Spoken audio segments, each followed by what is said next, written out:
The road to Omaha officially begins for the Auburn Tigers at Plainsman Park this weekend. The Auburn Regional, featuring the 4 overall national seed Auburn Tigers, led by Butch Thompson, helping us break it all down. One of the best in the business when it comes to talking Auburn baseball. Lindsay Crosby, who is the host of the Barn Baseball Show. Also want to highlight he's the host of Braves Today and Locked On Braves podcast. Lindsay, appreciate you taking the time. And go Bravos, my friend. Appreciate your work. Excited to talk Auburn, though, with you. What's going on? I always love talking about this Tigers team. It's one of the more fun ones that I've covered. Simply the personalities, but just how committed they are to righting the wrongs from last season and making a deep run. And really just how confident they are. Like, these guys believe that they are one of the best teams in the country and that this is a deserved number 4 seed. Lindsay, I first want to talk about just kind of how we got here. Auburn winning 38 games in the regular season. There weren't, I feel like, really high expectations after last year. It was a down year. Was there anything that jumped out to you that surprised you, or was this what Auburn fans, would you say, expected this team to be? Internally, they really thought that this was what they were going to be. And I think, like, looking back, their big issue last season was not having a starting pitcher to build your weekend around, right? Like, it's very rare that an SEC team has all 3 starters set in stone, all conference slate, and never has to make a change. But Auburn didn't have anybody. And so going into every single weekend, it was a question of, how do we get 27 innings? Who can give us 3? Who can give us 5? Who can start the series on a good note? And they were behind the 8 ball the entire time. This year, Sam Dutton transfers in from LSU, moves from relief to the rotation. He adds a couple pitches. But he's been, outside of the last 2 weekends of conference play, he was a very steady presence in game 1. You knew he was going to give you 5, 6, 7 innings. And at the end of that, you were going to have a chance to win that game. And I think that went a big way towards building a team, a weekend around that guy, right? They also had a little better health this year than it was last year. They lost Ike Irish for a good portion of last year. They only lost him for about a week or 2 in conference play this year. So that helped, but it was really just having that one guy in the rotation that you can plug in and say, hey, we know we can use 2 guys to get through this game. We'll just figure out games 2 and 3 after we're done with this one. Lindsay, I want to give you an opportunity to speak on this because a lot of folks I've talked to, obviously Monday, we get the full field of 64. Mm-hmm. We find out who the top 8 national seeds are. We found out early Monday morning that Auburn was in that top 4.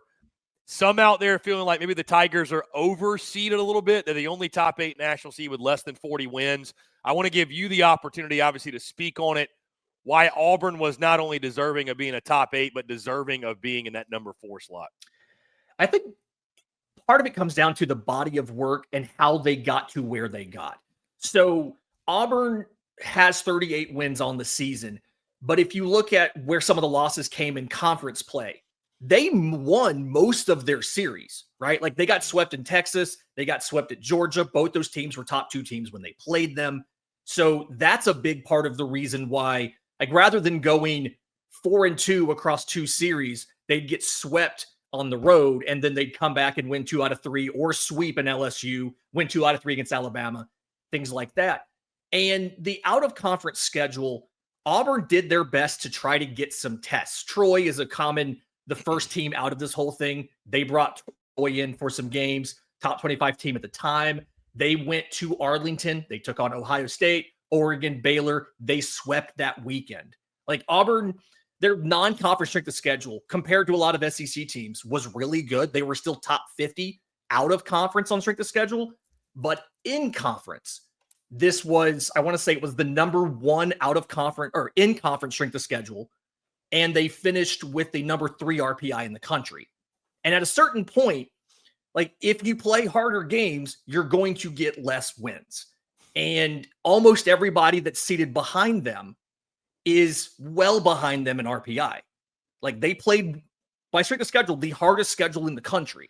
So yes, they only had 38 wins. They had a couple 1-run losses, but also they challenged themselves like literally nobody else in the country did. And the committee recognized, like, yeah, if they had the 20th strength of schedule, like Alabama, they'd be at 41 wins or 40 wins, but they had the number 1 strength of schedule in the whole country. And that's why. So, Lindsay, let's move to the Auburn Regional. Features Central Connecticut, who Auburn will face off against in their first game on Friday. Of course, the 2-3 seeds. NC State is the 2, Stetson is the 3.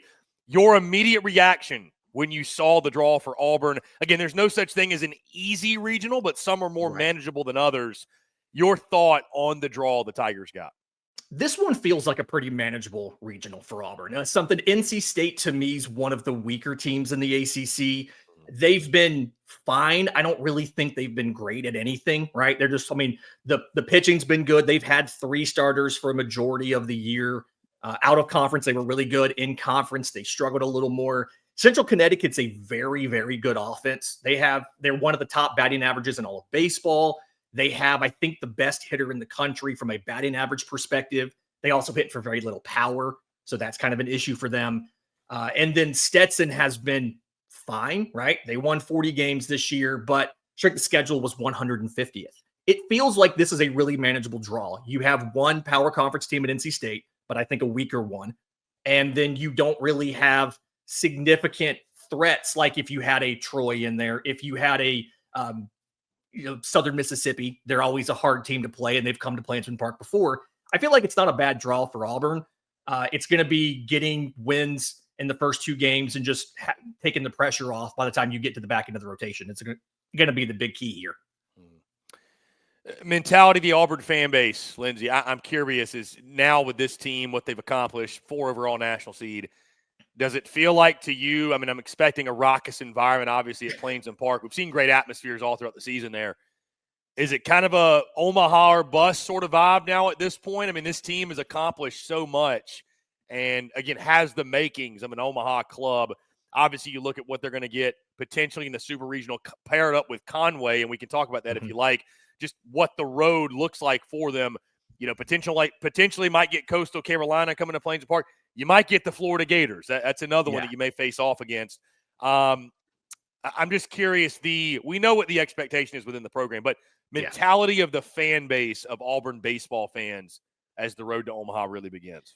You touched on it early. The expectations coming into the season from outside were pretty low. I think the SEC coaches poll had Auburn finishing in like the bottom 5 of the conference based on how last year went. And so there's been a lot of enthusiasm throughout the season amongst the fan base, but I feel like the expectations haven't really been as high to match because a lot of people kind of assumed this was maybe a year early before a potential Omaha trip. Like internally, I expected Auburn to make the postseason, right?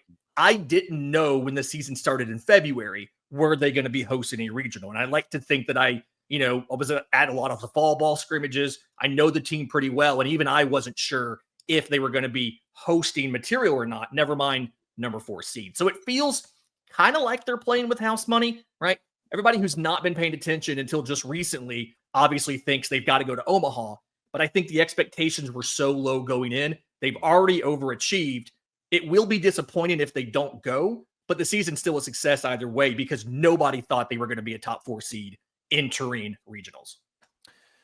Lindsay, I know you touched on it briefly, but I'm curious again, like we mentioned, Central Connecticut, NC State, Stetson, you said it. It feels manageable for the Tigers. What's the pick to click, though? And again, I know we talk, we don't talk keys to victory in baseball every weekend because they're essentially the same: pitch well, play great defense, timely hitting. We understand that. But is there, with the dynamic of this team, the makeup of this Auburn team, and who they'll be facing in the regional, based off some of the things you've seen, their strengths, their weaknesses, if Auburn's going to get out of this regional, what's the thing in your mind they have to do well this weekend to punch their ticket to the Supers? The offense has to show up, right?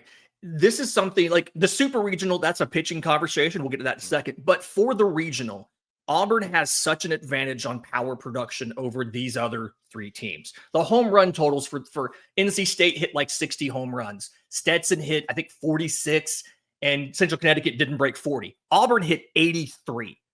And so the key for this weekend is going to be give your pitchers a lead.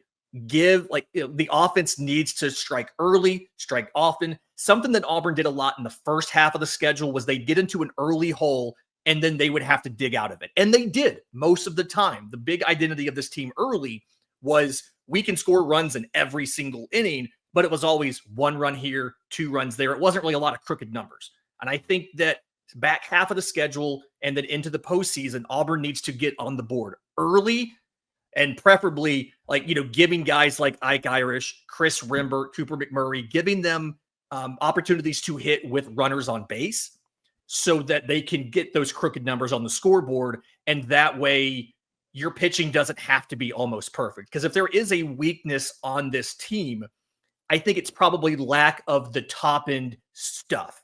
Like Auburn doesn't have the stuff monsters, the first round draft pick guys in the rotation. They've got good pitchers, not great pitchers. So the offense really needs to strike early and often to put these teams who have questionable offenses, especially power production wise, put them on their heels and make them press to catch up to the Tigers. You mentioned too, Lindsay, the staff and the stuff and the rotation. Looking ahead, again, your thoughts on the way it sets up if they're advanced to the Supers. You don't want to count your chickens before they hatch, if you will, but just hypothetically, when you saw the bracket, thoughts on the path, what Auburn may or may not have to navigate going to the Super Regional round, and how you feel like they stack up, like you said, with that starting rotation. Yeah. I think that Coastal is probably a better matchup than Florida, simply because Florida, while they don't develop pitchers really well, they do recruit pitchers really well. And so that's one of those lineups, one of those rosters where you can have a dude with great stuff come in and shut you down for 7 innings and you have to rally late. Coastal is a team kind of like Auburn, where Auburn's defense does a lot of work to make these pitchers look better. Auburn's ERA is 4.76. Their fielding independent pitching is over 5. Auburn's whole thing is throw strikes, let them put the ball in play if they're going to. Our defense is going to shut it down, especially our infield defense. And I feel like Coastal's a team that is more susceptible to that play style than Florida. And it's going to be easier to produce offense against a similar pitching staff of Coastal than against what could be a top-tier pitching staff if they're on in Florida. So, but either way, the pitching is going to have to do extra work in the Supers if you get there. The offense will do whatever they do, but to me, the Super is going to come down to it's the same team 3 times. Your pitching is going to have to keep them at bay enough where your offense can win you the game. Should be fun. Again, following this Auburn team has been a blast to this point. The 4 overall national seed going to look to punch their ticket. Again, first game for Auburn against Central Connecticut on Friday afternoon, and they'll advance throughout the weekend. Again, looking to punch the ticket to the Supers in Omaha. Lindsay Crosby does a fantastic job. The Barn Baseball Show covering Auburn Tigers baseball. Lindsay, let folks know where they can check out your work and where they can follow along with you this postseason. I'm on social media at Crosby Baseball. It's kind of the hub for everything. Again, the Barn Baseball Show, we drop that weekly. It's me, Sonny DeShera from Auburn's radio team. Brad Law from Auburn's radio team, and Sonny DeShera, former MLB or former SEC Player of the Year and current minor league baseball player. And then thebarnauburn.com is our message board where we have all of our game threads and all of the notes from throughout the game. Lindsay, appreciate you taking the time, my friend. Looking forward to watching Auburn this postseason. Hope to do it again soon. Absolutely. Thanks for having me.